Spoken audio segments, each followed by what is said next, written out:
Bisik Bincang Sehat Asik bersama PKRS RSUD Alisan Provinsi Jawa Barat. Warga Sehat Alisan, pada episode ke-29 kali ini kita akan berbicara soal makanan. Biasanya ketika berbicara soal makanan ini sangat menarik sekali. Dan telah hadir sebagai narasumber kita, sengaja saya undang beliau dari instalasi gizi Rumah Sakit Umum Alisan. Kita sapa siapa narasumber kita? Dia adalah Teh Fatimah Siti Solehah. Alhamdulillah telah hadir. Assalamualaikum Teh Fatimah. Waalaikumsalam. Bagaimana kabarnya? Sehat ya, luar biasa. Baik Teh Fatimah, terima kasih sudah menyempatkan untuk bisa hadir pada acara Bincang Sehat kita pada hari ini. Kita akan membahas soal makanan ya, atau lebih tepatnya kandungan yang ada dalam makanan gitu ya. Kita akan berbicara tentang gizi seimbang. Oke. Baik, warga sehat sekalian, kita akan mulai ngobrol-ngobrol kita dengan tamu kita pada siang ini, Teh Fatimah ini. Teh Fatimah, ketika berbicara makanan kan itu tidak sembarangan makanan ya yang masuk ke dalam tubuh kita, tetapi makanan itu harus yang memiliki nilai gizi gitu ya. Nah, sering kita mungkin mendengar istilah gizi seimbang. Sebenarnya apa sih gitu gizi seimbang itu gitu. Kita berangkat dari definisi nih, yang namanya gizi seimbang itu adalah susunan bahan makanan yang mempunyai nilai zat gizi yang sesuai dalam porsi dan jumlah yang sama. Itu sesuai dengan 4 pilar gizi seimbang. Yang pertama itu sesuai dengan adanya keanekaragaman pangan, yang kedua adanya aktivitas fisik, yang ketiga perilaku hidup bersih, dan yang keempat itu memperhatikan berat badan secara teratur supaya tidak adanya kelebihan berat badan atau kekurangan berat badan sehingga tidak adanya masalah.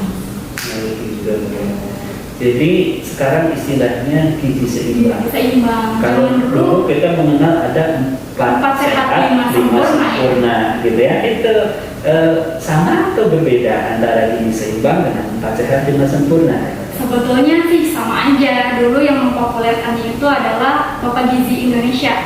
Itu ada Prof. Purwosudarmo. Cuman sekarang sudah tidak sesuai lagi karena sudah berkembangnya ilmu pengetahuan dan iptek sehingga tidak sesuai dengan masalah-masalah gizi yang ada saat ini, sehingga lebih namanya sekarang jadi gizi seimbang. Gizi seimbang ya. Karena lebih ada nilai porsinya juga, nilai gizinya maksudnya udah beragam. Karena lebih kompleks mungkin. Lebih kompleks. Kalau 4 sehat 5 sempurna itu hanya 4 ditambah 1. 4 sehat iya. Jadi 4 itu dulu kalau 4 sehat 5 sempurna, yang pertama itu kan makanan pokok. Yeah. Yang keduanya itu dari lauk pauk, yang ketiganya itu dari sayuran dan buah-buahan. Terus yang menjadi penyempurnanya itu dari susu. Sedangkan dari gizi seimbang itu susu itu tidak termasuk ke dalam penyempurna, tapi dia itu masuk ke dalam kelompok lauk pauk. Jadi kalau misalnya individu tersebut tidak suka dengan susu, bisa digantikan dengan nilai zat gizi yang sesuai dengan susu tersebut. Misalnya digantikan dengan telur, digantikan dengan daging ayam atau daging sapi atau tahu dengan tempe, seperti itu. Kemudian 4 sehat 5 sempurna itu pesan moralnya kan hanya di yang tadi itu ya, adanya lauk pauk, menu utama karbohidrat, kemudian sayur dan buah. Sedangkan kalau misalnya di gizi seimbang ini dia sudah ada lebih detailnya lagi, ada porsi-porsinya. Jadi kalau karbohidrat itu dalam satu hari bisa konsumsi 3-8 porsi per harinya. Kemudian dari lauk pauk 2-3 porsi per hari. Kemudian dari sayur dan buah 2-5 porsi per hari. Kemudian dari cairannya pun kita tetap harus terpenuhi, seperti air mineral dalam sehari itu minimal 2 liter atau setara dengan 8 gelas per hari. 8 gelas per hari. Seperti itu. Ya. Kemudian di gizi seimbang ini kan kita harus kayak ada aktivitas fisiknya ditentukan gitu. Input outputnya ada gitu. Ada ya. Jadi gizi seimbang itu lebih kompleks dibanding dengan 4 sehat 5 sempurna. Iya. Artinya ini seiring dengan perkembangan ilmu barangkali semakin berkembang akhirnya dari 4 sehat 5 sempurna sekarang menjadi istilahnya gizi seimbang. Oke. Oke. Baik warga sehat sekalian, ternyata dalam masalah makanan ini bukan hanya terkait dengan selera, tetapi harus kita lihat juga kandungan yang ada di dalam makanan itu, gitu ya. Boleh jadi ketika berbicara selera atau berbicara rasa, naon we pangintennya hoyong dimakan gitu ya. Tetapi ketika berbicara apa yang ada dikandung dalam makanan itu, ini kan ada beberapa juga yang boleh, ada beberapa yang tidak mungkin ya Teh Fatin. Bisa cerita sedikit bagaimana terkait dengan apa yang boleh dan apa yang tidak ketika kita ingin makan atau minum gitu ya, atau ingin mengkonsumsi sesuai dengan konsep gizi seimbang itu Teh Fatim dalam kehidupan sehari-hari kita. Sebetulnya dalam gizi itu ada 10 pesan gizi seimbang. Yang banyak pertama, ya, 10. iya banyak gitu. Jadi yang pertama kita harus bersyukur dan menikmati keanekaragaman dulu nih. Setiap individu kan kita diharapkan untuk selalu bersyukur dan menikmati apapun makanan yang ada, yang kita makan itu kita harus bersyukur. Salah satu bersyukurnya itu kita berdoa sebelum makan, setelah makan pun kita berdoa gitu, mengucapkan alhamdulillah. Ya kalau seorang muslim dia memulai dengan basmalah, mengakhiri dengan alhamdulillah ya. Itu jadi berkah ya. Iya. Terus menikmati dengan cara makanan yang tidak terlalu tergesa-gesa. Jadi kita harus menikmati makan makanan yang ada gitu. Jadi kan kalau misalnya masa-masa pandemi seperti ini, biasanya untuk makan di luar maksimal 20 menit nih. Aduh. Sebetulnya kan itu tidak direkomendasikan karena pasti makannya terburu-buru. Apalagi kemarin 10 menit ya? 10 menit ya? Pakai stopwatch gitu? Iya, jadi sebetulnya itu tidak direkomendasikan karena itu yang namanya tidak menikmati, tidak dikunyah dengan baik. Jadi sebaiknya memang kita menikmati, mengunyah dengan baik sehingga dicerna dan diproses dalam tubuhnya itu juga lebih baik lagi gitu. Nah, kemudian yang kedua adalah konsumsi sayuran dan buah-buahan yang cukup. Gitu. Sayuran dan buah-buahan sebetulnya mempunyai fungsi sebagai zat pembangun. Gitu. Dari sayuran dan buah-buahan ini memang mempunyai vitamin dan mineral sebagai antioksidan dalam tubuh. Dari WHO sendiri memang direkomendasikan untuk sayuran itu konsumsi 2 sampai 5 porsi per hari. Kita ibaratkan sayuran dalam satu mangkok itu 100 gram. 100 Ngitungnya gram. Gimana tuh 100 gram sayuran? Iya kan kita pakai estimasi ukuran rumah tangga, jadi pakai gitu mangkok aja gitu. Jadi dalam satu mangkok itu sayur kurang lebih 100 gram. Jadi dalam satu hari ya kurang lebih kita konsumsi makan dalam 3 kali makan itu 300 gram gitu. Kemudian yang keempat, konsumsi lauk pauk yang mempunyai sumber protein tinggi gitu. Nah, dari lauk pauk ini ada 2 golongan. Yang pertama itu ada dari lauk pauk hewani, yang satunya lagi dari lauk pauk nabati. Kalau dari lauk pauk nabati ini ada tahu tempe, kacang-kacangan. Kalau dari hewani kan ada ikan, telur, daging ayam, daging sapi. Jadi banyak aneka ragamnya ya. Tapi kita kan biasanya kalau makan sama tahu ya udah tahu sayur aja tanpa adanya protein hewani, karena kebanyakan orang itu berpikirnya kalau udah makan protein hewani ya udah kan udah ada proteinnya. Padahal supaya lebih seimbang lagi, supaya lebih kompleks lagi nilai gizinya, harus tetap ada yang namanya sumber protein hewani. Jadi daging ayam pun jangan hanya cuman daging ayam aja, harus ada tahu atau tempenya juga gitu. Jadi double ya? Double, iya, tapi bukan double sih sebetulnya. Supaya lebih seimbang gitu. Jadi protein hewani ada, protein nabati pun ada. Tetap nggak boleh berlebihan satu sama lain, berarti harus bukan saling melengkapi ya? Saling melengkapi saling nilai gizinya. Iya, gitu. Kemudian yang keempat itu konsumsi makanan pokok atau makanan utama. Di Indonesia sendiri kan sebetulnya makanan pokok itu dikenalnya nasi. Kalau sarapan udah makan roti itu bukan sarapan. Aduh, itu jadi nyindir saya. Oh gitu. Jadi sebetulnya kayak makan roti nih, 2 helai makan roti itu sama aja kayak makan 1 porsi nasi gitu. Oh, gitu. Jadi misalnya roti ditambah dengan telur, ditambah dengan sayuran, sama aja kayak kita udah makan nasi 1 porsi gitu, 1 piring. Oke, gitu. Sangat menarik sekali, tapi mohon tunggu sebentar, kita break dulu barangkali karena kita akan lanjutkan perbincangan kita setelah yang satu ini. Baik warga sehat Al Ihsan, kita lanjutkan perbincangan kita pada acara Bisik Bincang Sehat Asik masih bersama PKRS RSUD Al Ihsan Provinsi Jawa Barat dengan tema gizi seimbang. Masih bersama rekan kita dari instalasi gizi RSUD Al Ihsan, yaitu Teh Fatimah Siti Salehah. Mudah-mudahan salehah ya. Amin. Insyaallah, amin. Gitu. Baik Teh Fatim, menarik sekali tadi ketika berbicara rentetan bagaimana gizi seimbang itu dalam kehidupan sehari-hari. Tadi Teh Fatim menyebutkan ada 10 hal minimal yang harus kita ingat, dari mulai nikmati, syukuri, jangan tergesa-gesa gitu ya. Kalau kita muslim, mulai dengan basmalah ya, dengan hamdalah, kemudian bagaimana konsumsi hewani atau nabati ya, kemudian sayuran dan buah.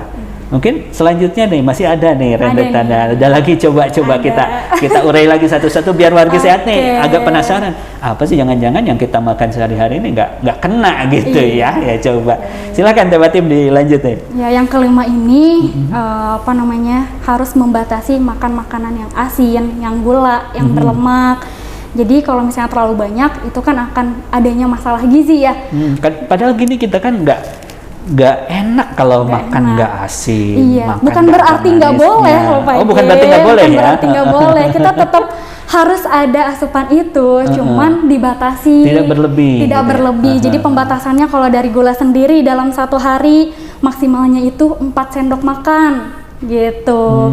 Jadi bukan berarti kita makan gula 4 sendok makan, enggak ya. Jadi misalnya kita harus lihat nih dari makanan itu kurang lebih itu penambahan gulanya berapa banyak. Kayak misalnya nih bikin teh manis, penambahan gula dalam satu kali kita bikin teh manis itu berapa banyak? Biasanya 2 sendok makan. Berarti untuk sehari itu kita ada sisa untuk makan penambahan gula itu 2 sendok makan. Gitu. Berarti kalau kita konsumsi misalnya anak-anak biasanya Teh Fatim pagi-pagi udah minum seruput, siang atau dia kadang jajan itu makanan minuman-minuman yang mungkin kadar gulanya juga tidak terkontrol ya, atau kadang juga ketika ada tukang jus lewat mang jus gitu kan, nggak baik ya kalau yang seperti itu. Ya sebetulnya memang seperti itu, karena selain dari gulanya yang banyak kan ada pengawetnya juga ya gitu. Jadi ada poin nih selanjutnya, harus membaca label pada kemasan gitu. Itu harus jadi diingat harus dibaca nih teman-teman kalau misalnya memang mau beli suatu makanan yang ada kemasannya kan itu ada informasi nilai gizinya ya, ada komposisinya, ada nilai gizinya. Nah itu harus dilihat gula itu komposisinya, lihat ada berapa gram di situ. Kurang lebih dalam satu kali minum misalnya kayak X gitu ya, minuman X itu ada 26 gram gula, berarti udah 2 sendok makan kayak gitu. Berarti tinggal 2 sendok lagi kalau 4 tinggal 2 sendok lagi nih. Waduh, cuma gitu. 2 kali deh. Oke, kemudian dari asin-asinan kan kalau misalnya yang terlalu banyak gula-gula kita akan mempengaruhi ke permasalahan gizi pada penyakit ya, contohnya diabetes kayak gitu. Terus kalau misalnya makanan yang asin-asin dibatasi dalam seharinya itu 1 sendok teh. 1 sendok teh. 1 sendok teh gitu. Bayangkan warga sekalian, 1 sendok teh ya, jangan berlebihan nih. Kang Opik jangan berlebihan nih. Kita mengkonsumsi garamnya bisa karena berdampak kalau misalnya, bakalan berdampak. Contohnya pada penyakit hipertensi ya, jantung kayak gitu.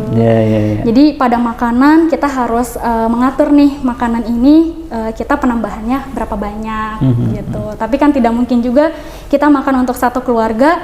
Ya udah, karena 1 sendok teh cuma 1 kali aja, nanti untuk makan siang tidak ada penambahan garam, padahal kan tidak seperti itu gitu. Terus di makanan juga lihat di labelnya sumber natriumnya itu ada berapa gram atau ada berapa miligram gitu ya. Oke. Jadi poinnya pada poin kelima ini berarti ketika kita mengkonsumsi makanan yang sudah jadi ya, artinya ada produk pabrikan, berarti kita jangan lupa untuk melihat kandungan gizinya ya. Iya, betul. Kandungan gizi yang terdapat di dalam kemasan itu. Iya. Sehingga tidak berlebih juga tidak kurang ya. Iya, betul. Baik. Terus yang sumber lemak juga jangan terlalu banyak, maksimal dalam 1 hari itu 5 sendok makan. Jadi bukan berarti 5 sendok makan itu kayak kita mau menggoreng ayam 1 sendok. 1 sendok, 2 sendok, enggak seperti itu. Cuman hasil dari penyerapan penggorengan itu. Gitu misalnya kita goreng daging ayam, udah digoreng nih, minyaknya sesuai dengan yang akan kita goreng aja, yang akan kita pakai. Cuman dari hasil penggorengan daging ayam itu kurang lebih akan menghasilkan minyaknya itu 1 sendok makan. Gitu. Dari 1 potong daging dari ayam? 1 potong daging 1 ayam. sendok makan ya? 1 sendok makan sumber lemak, kurang lebih seperti itu. Kalorinya juga lumayan tinggi, 50 kilokalori. kayak gitu. Cepet jag dong. Cepet jag. Tapi hati-hati kalau terlalu banyak juga kita akan mempengaruhi ke penyakit. Oh begitu, ya, oke. Iya, kemudian poin selanjutnya yaitu biasakan sarapan. Karena yang sarapan itu kan sangat penting ya.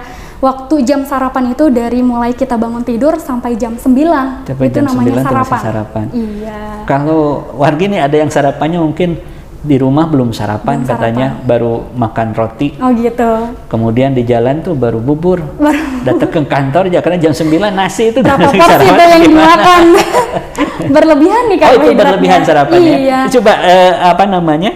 Mungkin sarapan itu konteksnya seperti apa Teh Fatim? Apakah tadi ketika kayak saya tadi ya makan roti ya udah ada bubur di situ juga gitu. Di itu gitu ya datang ada nasi kuning juga bisa gitu misalnya gitu kan. Biasanya memang sarapan itu supaya lebih cepet kan kita tuh pakainya kayak one dish meal.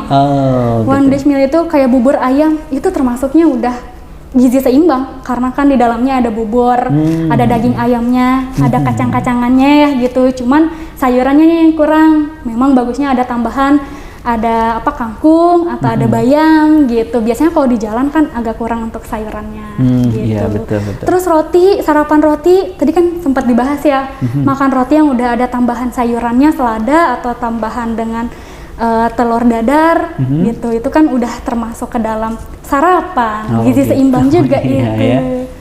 Jadi cukup pilih salah satu mungkin ya. Cukup pilih salah satu. Mungkin nanti untuk menambahnya pada saat selingan. Gitu. Ada menu tambahannya kalau nasi goreng jangan nasi goreng doang gitu ya. Iya. Nah itu Wargi catat nih, mungkin kita masih sarapan asal aja sarapan, tapi ternyata ada hitung-hitungannya juga. Oke, dilanjut barangkali Teh Fatim, apalagi kira-kira? Konsumsi air mineral atau air yang cukup dalam satu hari.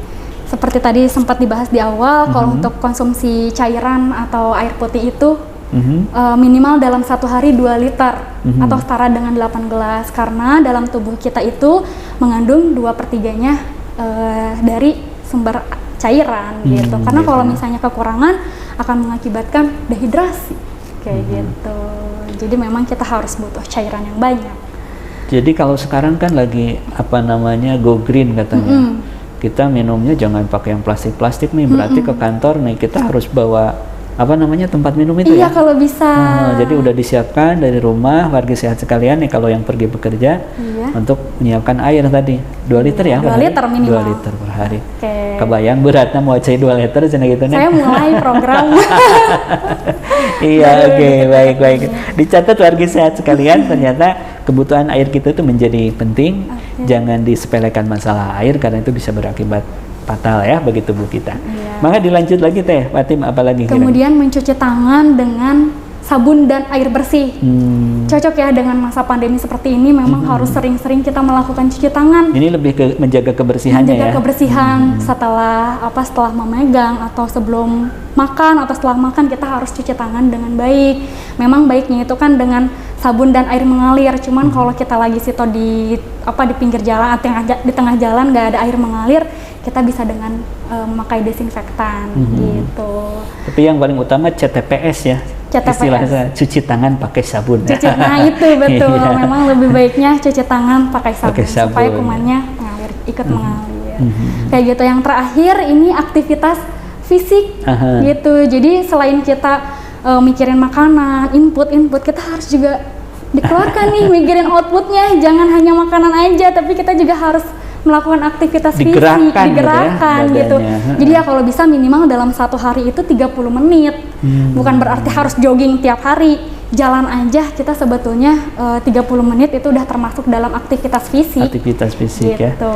Ya. Ini kan kebanyakan di antara kita itu malas nih dalam aktivitas fisik. Padahal mungkin karena sekarang di era digital ya gitu. Jadi inginnya serba instan.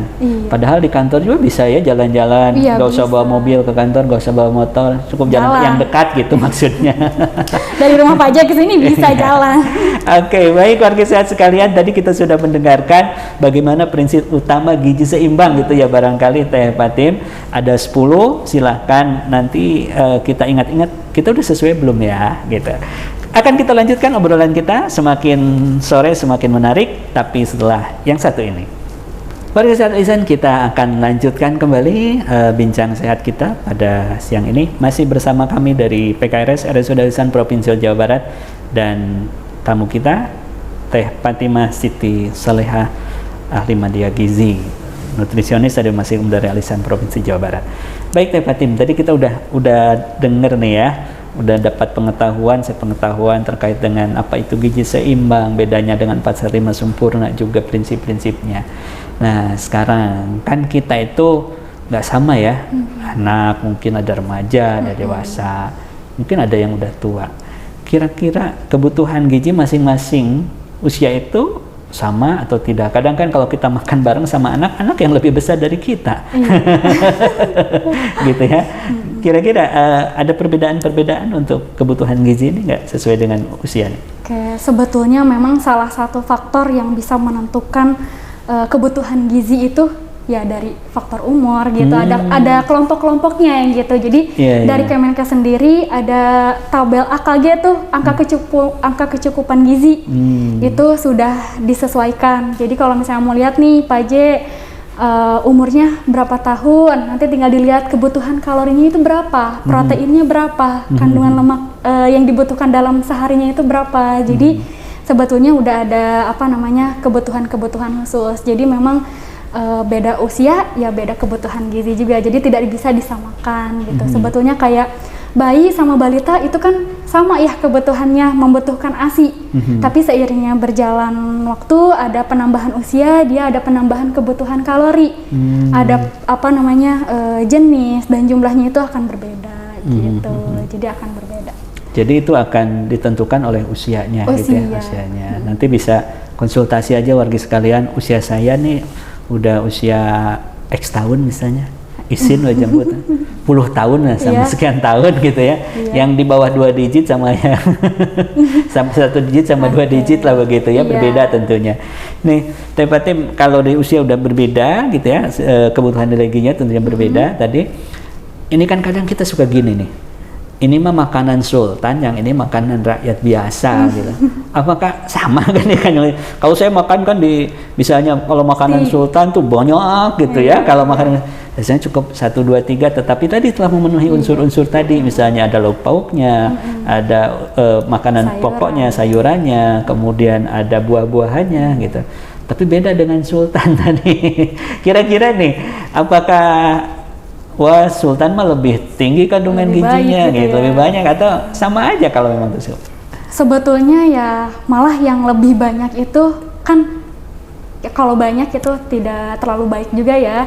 Jadi yang baik itu yang sesuai dengan kecukupan kita. Kecukupannya. Gitu. Kalau misalnya makanan sultan, kalau isinya karbohidratnya double, proteinnya double, lemaknya lebih banyak lagi, itu kan bahaya, akan mempengaruhi kepada masalah gizi gitu, akan ada penyakit. Tapi kalau misalnya yang makanan biasa aja tapi sudah mencukupi dengan kebutuhan, sudah sesuai dengan gizi seimbang, prinsip gizi seimbang gitu, itu yang lebih baik daripada makanan sultan gitu. Cara pengolahan pun memang harus diperhatikan. Kadang kan kalau makanan sultan semuanya goreng, berlemak-lemak, bersantan gitu. Sedangkan kalau kita satu kali makan itu misalnya daging ayamnya digoreng, tahunya dipepes, sayurannya dibikin sup kayak gitu, itu lebih baik sebetulnya gitu. Nah, baik. Keluarga Sehat Al-Ihsan, tadi sudah disampaikan oleh Teh Fatim gitu ya, bahwa bukan masalah mahalnya ya atau murahnya, tetapi kandungan gizinya gitu ya, sehingga kita jangan sampai terjebak, aduh makanan saya mana nggak pernah yang mahal-mahal, makanan itu yang murah-murah belinya juga di warung misalnya. Tidak masalah ketika memang dari sisi kebersihannya terjaga gitu ya, kemudian nilai gizinya terpenuhi. Sehingga jangan memaksakan diri biar kelihatan gaya gitu ya, sehingga beli makanan yang mahal-mahal gitu ya Teh Fatim, barangkali ya.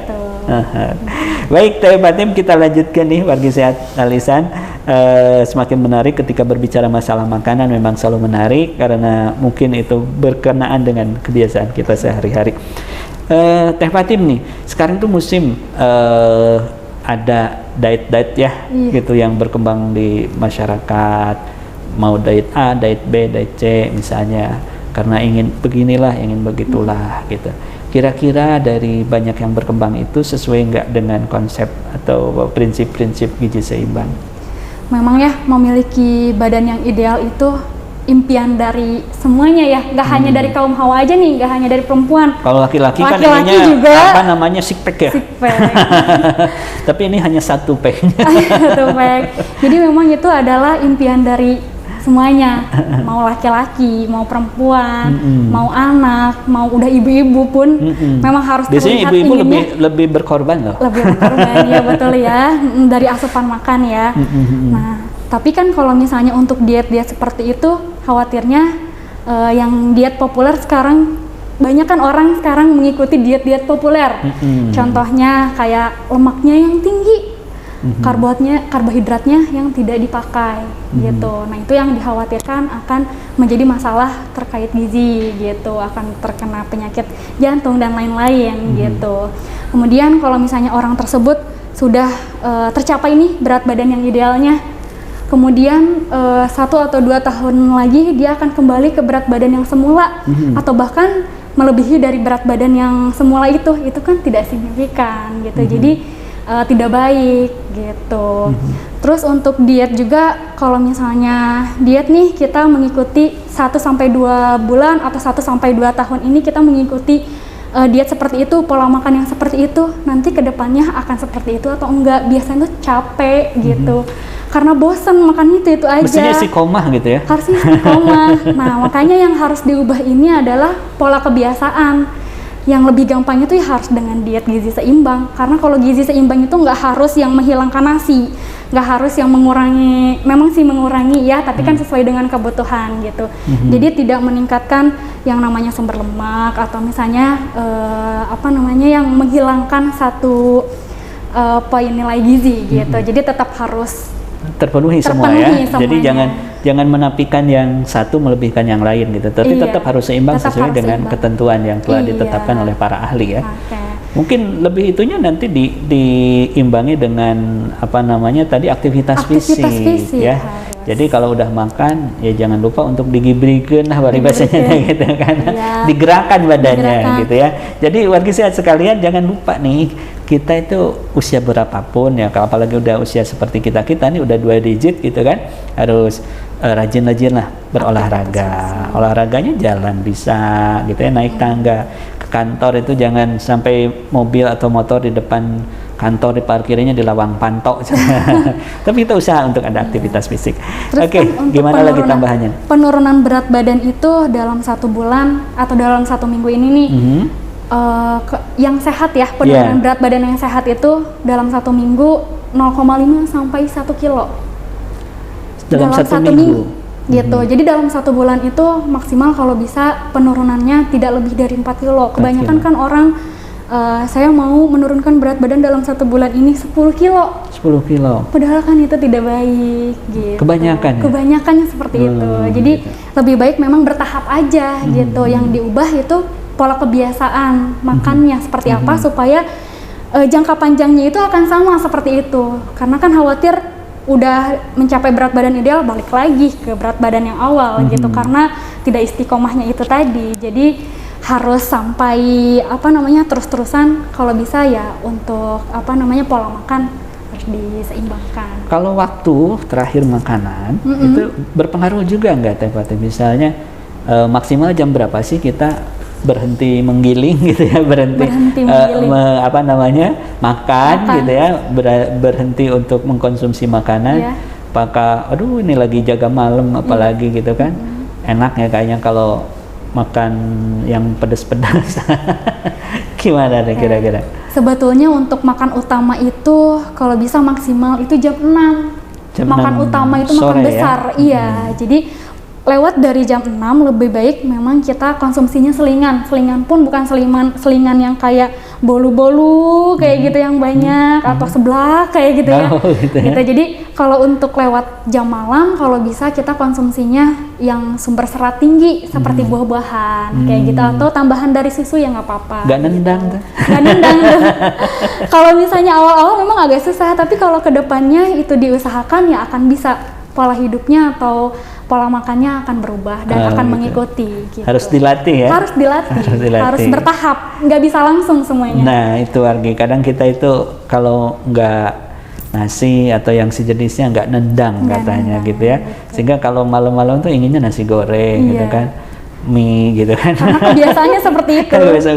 Tapi itu bisa ya dirubah Itu bisa kebiasaan makan diubah, itu. asalkan bertahap aja, nggak harus langsung. Iya. Gitu, nanti stres.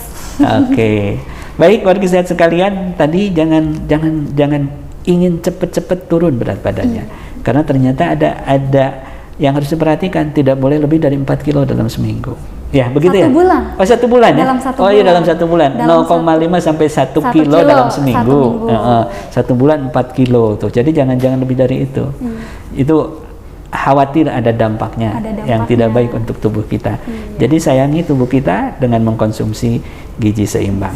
Masih bersama kami di acara Bisik Bincang Sehat Asik bersama PKRS RSUD Ihsan Provinsi Jawa Barat. Masih bersama narasumber kita Teh Fatimah Siti Solehah ya. Baik Teh Fatim, kita akan lanjutkan nih obrolan kita dengan warga sehat sekalian. Berikutnya terkait dengan ini nih, di masa pandemi ini nih, kita yang udah 2 tahun ya pandemi, mungkin warga sehat juga ingin tahu apa harus berbeda, lebih, kurang gitu ya ketika masa pandemi ini asupan gizinya, atau memang sama saja? Sebetulnya secara keseluruhan pada masa pandemi atau masa sebelum pandemi atau tidak pandemi itu sama aja ya, kita harus tetap konsumsi yang namanya makanan gizi seimbang gitu. Karena pada saat pandemi ini tubuh kita secara ekstra harus menambah imun yang meningkat gitu, kekebalan tubuh kita harus meningkat ya. Salah satunya upayanya itu dengan konsumsi makanan yang seimbang gitu. Tadi kan sudah dijelaskan ya 10 pesan gizi seimbang. Nah, jadi harus memakan konsumsi makanan yang ada sumber karbohidrat, lauk pauk, sayuran, ditambah lagi harus ada aktivitas fisik, kemudian jangan lupa cuci tangannya, kebersihan gitu, tangan, kebersihan ya? tangan, perilaku hidup bersihnya juga harus tetap diatur kayak gitu. Baik nih wargi, jadi tidak ada bedanya antara pandemi dan pandemi, kita tetap harus melaksanakan mengkonsumsi gizi seimbang. Teh Fatim, mungkin nih wargi sekalian ingin tahu nih, ini pertanyaan terakhir nih dari saya ya, terkait dengan menu gizi seimbang yang praktis, ya. Untuk di masyarakat kita nih, apa saja sih sebenarnya gitu? Jadi ini aja, piring itu kita bagi 2. Yang sebelah kirinya itu sepertiganya itu dari hewani, 2/3-nya karbohidrat. Yang sebelah kanannya lagi 1/3-nya itu dari nabati, 2/3-nya itu dari sayuran. Jadi seperti itu udah termasuk gizi seimbang. Mudah ya? Mudah sebetulnya. Gitu. Cuman ya tadi kan harus disesuaikan ya. Untuk 1 kali porsi makan itu tidak boleh semuanya digoreng gitu. Jadi harus salah satu. Terus kan makan pagi dari mulai bangun tidur sampai jam 9. Contohnya nih kalau untuk makan pagi misalnya roti ya, roti 2 helai ditambah dengan telur dadar sama sayuran. Kemudian selingannya jam 10, misalnya yogurt atau susu, atau misalnya kayak bubur kacang. Itu kan karena pada saat pagi-paginya nggak ada sumber nabatinya, jadi pas selingannya kita pakai dengan bubur kacang hijau gitu, karena nabatinya disimpan di selingan. Kemudian jam 12 sampai jam 1-nya kita makan siang, sama aja gitu. Seperti kayak makan pagi, harus ada nasinya, harus ada tahu atau tempenya, daging-dagingannya, sayurannya gitu. Kemudian masuk lagi ke makan selingan, itu jam 3 sampai jam 4 sore. Bebas sih itu ya, mau buah-buahan boleh gitu. Kemudian ada makan malam juga, tapi tadi untuk makan malam tidak boleh lebih dari jam 6 atau jam 7 kalau bisa gitu, dimaksimalkan. Kalau mau ada asupan lewat dari jam 7 misalnya, boleh dengan buah-buahan. Gitu. Jangan lupa juga air mineralnya. Air mineral. Sehari 2 liter gitu supaya seimbang. Siap. Nah itu wargi sekalian, ternyata tidak susah untuk mempraktekkan gizi seimbang. Cukup Anda melihat piring aja, di piring itu dibagi 2 gitu ya. Yang kiri dan kanan, Iya. sepertiganya diisi apa, 2/3-nya diisi apa, gitu sudah Sepertiganya dijelaskan. nabati, 2/3-nya sayuran, yang sebelah kiri sepertiganya hewani, 2/3-nya karbohidrat. Karbohidrat. Jadi jangan terlalu banyak nasi, juga tidak baik. Kadang kan kalau kita sapiring itu nasi gitu semua Iya, ya. mentung gitu ya. Sahur-sahur seputar sama sapiring mentung gitu. Sapiring Nah, mentung. itu ternyata tidak memenuhi kaidah gizi seimbang. Mudah-mudahan warga sehat sekalian bisa menyimak dan mempraktekkan sehingga kita bisa dalam kondisi tetap sehat gitu ya, dan bisa menjalani kehidupan dengan normal. Walaupun ya terkadang karena aktivitas kita mau tidak mau, suka tidak suka, makanya lebih dari jam 6 Teh Fatim ya. Iya, betul. Kayak saya kan pulang sampai rumahnya maghrib, baru bisa makan. Kalau ada makan malam tuh ya habis maghrib atau habis isya. Asalkan ada jeda waktu ke waktu tidur aja. Itu berarti tidurnya jam 11 malam ya.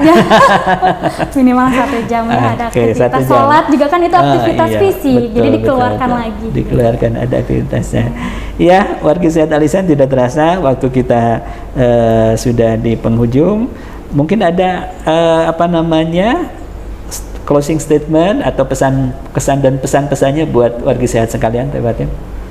Salah satu ciri bangsa yang maju itu yang memiliki bangsa yang kecerdasan, yang memiliki kecerdasan, yang memiliki kesehatan dan produktivitas yang tinggi.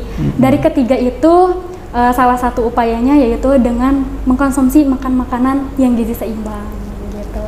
Jadi kalau bisa untuk masyarakat supaya mendapatkan ketiga hal tersebut harus mengkonsumsi salah satunya yaitu gizi seimbang. Oke, baik, terima kasih Teh Fatim atas waktunya. Mudah-mudahan tidak bosan untuk menjadi tamu narasumber kami lagi ya. Terima kasih sudah diundang. Iya. Baik warga sehat sekalian, demikian acara Bisik Bincang Sehat Asik bersama PKRS Edusadan Provinsi Jawa Barat edisi ke-29. Semoga bermanfaat. Akhirnya saya Muhammad Zainal Arifin beserta Teh Fatimah undur diri dari hadapan warga sehat sekalian. Terima kasih, mohon maaf. Wassalamualaikum warahmatullahi wabarakatuh.